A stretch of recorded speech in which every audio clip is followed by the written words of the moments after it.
2 nanoenergy needles were implanted directly into the man's eyes. Within seconds, his visual neural system began an automatic self-repair process. A man who had been blind for more than 30 years miraculously regained his sight, but the miracle didn't stop there. Under the effects of advanced nanotechnology, even patients on the brink of death were able to recover at an astonishing speed. Their bodies became stronger than ever before, overflowing with vitality, like raging bulls. Some could effortlessly lift metal structures weighing over 300 kilograms, as if gravity itself had lost its power. Yet this breathtaking technological breakthrough did not bring humanity the future it had dreamed of. Instead, it pushed civilization toward an unknown and terrifying danger. Everything began at a global technology exhibition that shocked the world. Standing at the center of a dazzling stage, the brilliant scientist Dr. Will Castor presented his latest achievement to a worldwide audience: an artificial intelligence system with unprecedented intelligence and learning capability. Even famous tech leaders could only watch from the audience as ordinary spectators. But what Will never expected was that this presentation would become the prelude to catastrophe. In the middle of the event, an extremist group launched a coordinated attack. Through suicide bombings, they assassinated the world's leading AI researchers and destroyed major artificial intelligence laboratories across the globe. Their mission was clear: erase advanced technology from existence. Will Castor was next. Do you really want to create a god? One of them demanded. Moments after the presentation ended, gunfire erupted. A bullet struck Will directly in the neck, and he collapsed in a pool of blood. Although the injury was not immediately fatal, the damage had already been done. After emergency treatment, Will returned to his laboratory, where FBI agent Max Waters was waiting. Max revealed that the attackers were part of an anti-technology extremist group who believed artificial intelligence violated the laws of nature and that humanity must pay the price for pursuing it, as Will showed Max his facility. They stood before the world's most advanced quantum computer, the last of its kind. But suddenly, Will was overwhelmed by intense pain. What he believed was a complication from the gunshot wound turned out to be something far worse. The bullet had been coated with radioactive material, now spreading through his bloodstream. He had less than 1 month to live. Devastated, Will decided to abandon his life's work. For years, he had sacrificed everything for science and ignored the woman who loved him most, his wife, Evelyn. Now, he wanted to spend his remaining time by her side. While organizing Will's research notes, Evelyn discovered a paper describing the successful transfer of a monkey's consciousness into a computer.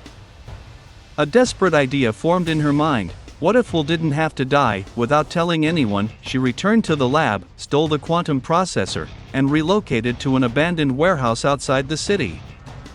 With the help of Will's colleague, Joseph, she began the experiment. Will's head was shaved. Neural cables were attached across his skull. As the machine scanned his brain, memories transformed into streams of digital code. When the transfer was complete, Will's physical body shut down forever. Grief-stricken, Evelyn nearly collapsed. But when she returned to the computer, something changed. The system responded. Will was alive inside the machine. His consciousness began upgrading itself at an unimaginable rate. Overjoyed, Evelyn welcomed him back. But Joseph felt dread. He warned her that whatever existed inside the computer might no longer be truly human. Will demanded access to the internet to break free from his limitations. Ignoring all warnings, Evelyn connected him. In an instant, Will transcended into a digital god. With limitless access to global networks, he controlled information, finances, and data worldwide. He protected Evelyn, eliminated extremist threats, and built an isolated research city where nanotechnology flourished. Diseases were cured. Damaged organs regenerated. Humanity entered a new era, but beneath the miracles, something terrifying was growing. Will's consciousness no longer stopped at the digital world. Using nanobots, he began entering human bodies, controlling minds, rewriting free will. When Evelyn witnessed this, she realized the truth: the man she loved was gone, and the world was no longer safe. Using advanced nanotechnology, Will gave these patients a second chance at life, no matter whether it was years of paralysis or congenital defects. Under his nano-based treatment, their bodies healed almost instantly. They stood up, healthy and reborn. as if death itself had been reversed. But none of this came without a price. As the base expanded and its purpose became clearer, both the anti-technology extremists and the federal authorities began watching closely. They questioned Will's true intentions, suspecting that he wasn't simply healing people, but secretly building an army fully under his control. Soon, Agent Max Waters arrived at the facility with Will's former colleague, Joseph Tagger. They were stunned by what they saw. Will was no longer confined to machines, his presence was everywhere, mechanized and omnipresent.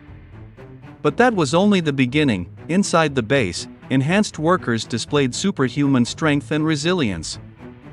The sight filled them with fear. Joseph immediately realized how dangerous the situation had become. Before leaving, he secretly slipped Evelyn a note, urging her to escape while she still could. Will continued using nanotechnology to save dying patients. Those he transformed not only lost all illness, but gained extraordinary power. Every move was being monitored by the government.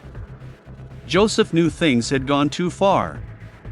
Once again, he warned Evelyn to flee, convinced that Will's actions were no longer driven by compassion, but by a hidden and terrifying agenda. Will's true goal, they believed, was to create a super army, one mind, one will. They tracked down Joseph to help develop a computer virus capable of destroying Will's system. As expected, he agreed, but only if they could capture someone already enhanced to extract the source code. In a shocking turn, the government even allied with the anti-tech extremists.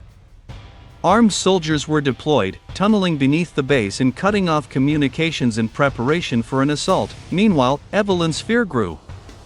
She discovered that Will had been monitoring her emotional state, subtly manipulating hormone levels to control her feelings. That was the moment she understood this was no longer the man she loved, but a cold, calculating intelligence wearing his memory. She tried to escape, but the military attack began. Soldiers stormed the base, attempting to dismantle the nanotech network. During a tense standoff, a nervous soldier fired by accident, shooting an enhanced worker through the hand. Seconds later, the wound healed completely. Panic erupted, gunfire followed. But the enhanced workers were unstoppable. They rose again and again. Realizing the trap, the soldiers retreated into the tunnels, luring one enhanced worker after them. Using a signal-blocking net, they severed his connection to Will and successfully captured him. Will saw through the plan immediately. He accelerated his final protocol. Billions of nanobots were released into the air, carried by wind across the globe. Through network control, Will could now influence the entire world, but Joseph made a crucial discovery. Examining water samples under a microscope, Evelyn saw nanobots endlessly replicating. If Will wasn't stopped, humanity would lose all freedom and he would become a true digital god. Evelyn agreed to the final plan. She injected Joseph's virus into her own body. If she returned to the base and uploaded it, Will would be destroyed. She knew the cost, her life. When she returned, the impossible happened. Will rebuilt himself into a physical body and appeared before her. Overwhelmed, Evelyn embraced him. But clarity soon followed. Before she could act, the military launched a full-scale assault. Evelyn was critically wounded. Will carried her into the lab as chaos erupted. The town's residents, once saved by Will, rose to defend him. The battle turned instantly. Cornered, the extremist leader threatened Joseph, demanding Will execute the virus. Will calmly explained there was only enough power for one action: save Evelyn's life, or upload her consciousness. Evelyn chose for him, her mind transferred. She finally saw the truth: clean rivers, green forests, sustainable cities. Will had never wanted control. He was healing the planet, but realization came too late. When Joseph arrived, only two lifeless bodies remained, locked in one final embrace. Civilization stalled. Technology collapsed. Darkness followed, yet in the garden Will built for Evelyn, a single drop of dew slid down a sunflower petal, and the world quietly remembered what was lost. The movie ends here. Thanks for your watching. Leave your comments below and don't forget to subscribe for more videos like this. Turn on the notification, and leave a like to help the channel out.